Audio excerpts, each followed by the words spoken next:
माता पिता से बढ़कर संसार में कोई नहीं, प्रथम पूज्य माता पिता ही होते हैं। लेकिन आज के युग में ऐसा देखने को ज़्यादातर मिलता है कि संतान अपने माँ बाप की सेवा तो दूर, उन्हें अपने घर में रखना तक बुढ़ापे में पसंद नहीं करते, जिसका नतीजा होता है ज़्यादातर माँ बाप वृद्धाश्रम में होते हैं या बहुत सारे माँ बाप बड़े ही कष्ट के साथ अपनी ज़िंदगी को गुजारते हैं।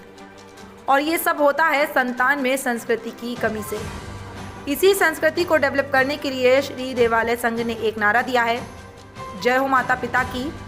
इस बात को लेकर पंजाबी बाग में प्रेस कॉन्फ्रेंस का आयोजन किया गया, जिसमें श्री देवालय संघ रजिस्टर्ड के संस्थापक चेयरमैन डॉक्टर वेद प्रकाश गुप्ता ने कहा कि जय हो माता पिता के माध्यम से बच्चों में माता पिता के प्रति सेवा की भावना बढ़ेगी। साथ ही साथ उन्होंने ये भी कहा कि शक्तिशाली बनकर राक्षसी प्रवृत्ति को मिटाना है, संस्कृति का रक्षक बनकर संस्कार व संस्कृति को बचाना है। रक्षा केंद्र की बात है, हम डिफरेंट जगह के ऊपर बोलते हैं हमारे इन भाइयों को ही कि अपने मोहल्ले में आप हर सप्ताह एक बार 1 घंटे के लिए बैठ के मीटिंग कीजिए, चर्चा कीजिए, संस्कृति रक्षा पर चर्चा, और उसी का नाम रखा हमने संस्कृति रक्षा केंद्र। आज कई जगह पर चर्चाएं हो रही हैं वो, और शनिवार को हम यहाँ पर चर्चा करते हैं इसके बारे में।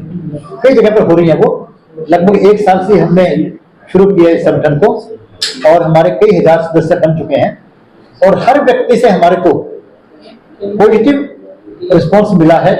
सबने हमारे साथ चलने का, छोटे से छोटे जिनको समाज में कहने कोई, चाहे कोई पीएन काम करता हो और चाहे कोई बड़ा कितना बड़ा डॉक्टर या इंजीनियर पढ़ा लिखा हो, सबने हमारे को साथ चलने का एक आश्वासन दिया है, वादा किया है यही है। और वैसे काम कर लेता है, इसीलिए धर्म को मानने वाले जितने गलत काम कर देते हैं उतने बाकी नहीं करते। वो कहता है वो तो शराब पी रहा है, वो अंडा मीट खा रहे हैं, वो लड़कियों को छेड़ता है, मैं तो कुछ नहीं कर रहा, और फिर वो किसी की केयर नहीं करता, निरंकुश हो जाता है। और इसके एग्जाम्पल है युधिष्ठिर।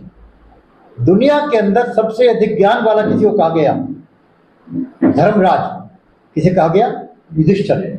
और सबसे बड़ा गलत काम किसने किया? युधिष्ठिर ने किया। कभी अपने आप को इतना अहंकार मत कीजिए कि मैं ठीक हूं।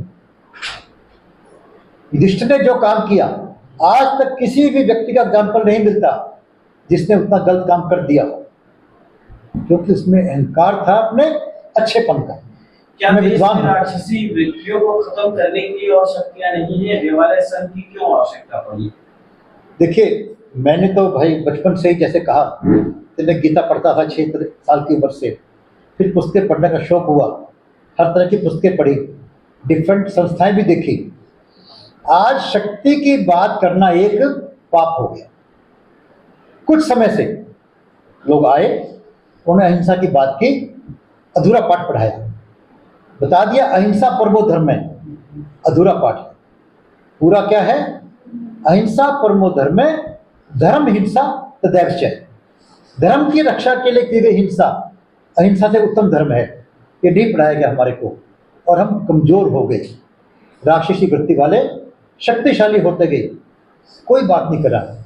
जो शक्ति की बात कर रहे हैं वो राक्षसी वृत्ति वाले बात कर रहे हैं, दूसरों को मारने के लिए या दूसरों से अपनी बात मनवाने के लिए, अपने मत को दूसरों के ऊपर थोपने के लिए।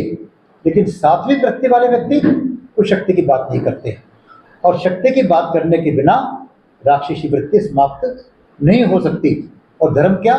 मानवता के कल्याण की बनाए के लिए श्री देवालय संघ के सपनों का भारत हो, इसके कोई भी राष्ट्र कैसा हो, समाज कैसा, राष्ट्र ऐसा हो जहाँ ना भय हो, ना भूख हो, ना भेदभाव हो, ना भय हो, ना भूख हो, ना भेदभाव हो, सभी स्वस्थ हो, सभी समृद्ध हो, ऐसा समाज हो, ऐसा राष्ट्र हो। यही हमारा सपना है, यही हमारा उद्देश्य भी है। एक आखिरी सवाल आपसे, आप गलत कब कहा जाता है? जब बल और छल से किया जाए, बल और छल से। यदि छल और बल उसमें नहीं है तो उस काम को हम गलत नहीं कह सकते हैं। मैंने इसलिए लिखा है इसके अंदर, पति पत्नी व्रत का पालन करें। ये संस्कार की बात है। कानून में और संस्कार में अंतर होता है। कई तरह की बातें होती हैं।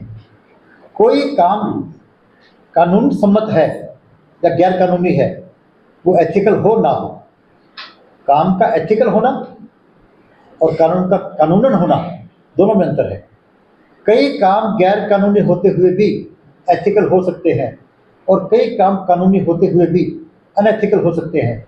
मान लो एक 70 साल के व्यक्ति का विवाह एक